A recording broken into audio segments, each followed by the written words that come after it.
येणाऱ्यांचे स्वागत करतात ती घराची दारे। आपले घर, बंगला, ऑफिस, फार्म हाऊस यासाठी सुंदर डिझाईन केलेली jumbo French door, safety door आणि तीही 18 गेज GI सेक्शन मटेरियल वापरून आणि 80 मायक्रॉन पावडर कोटिंग केलेली, संपूर्णपणे मेंटेनन्स फ्री।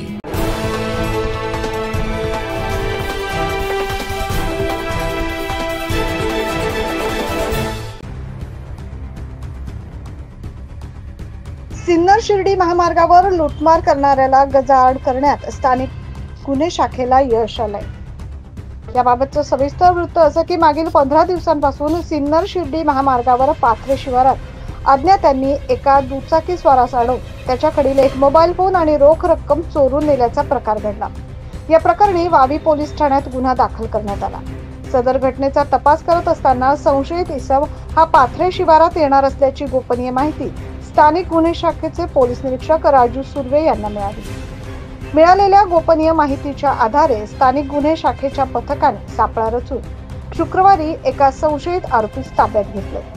सलीम पठाण असं पोलिसांनी ताब्यात घेतलेल्या संशयित इसमाचं नाव आहे। पोलिसांनी त्याची कसून चौकशी केली असता त्याने त्याचा आणखी एक साथीदार संशयित बबलू शेखच्या साथीनं सदर गुन्हा केल्याची कबुली दिली।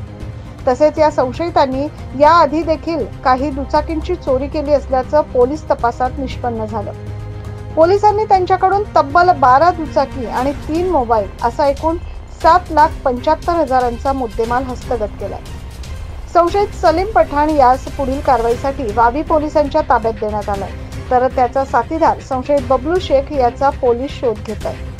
सदरची कामगिरी नाशिक ग्रामीण जिल्हा पोलीस अधीक्षक विक्रम देशमाने, अप्पर पोलीस अधीक्षक आदित्य मिरखेलकर यांच्या मार्गदर्शनाखाली स्थानिक गुन्हे शाखेचे पोलीस निरीक्षक राजू सुर्वे, सहाय्यक पोलीस निरीक्षक संदेश पवार यांच्या पथकाने केली। Bureau report 9 news Maharashtra.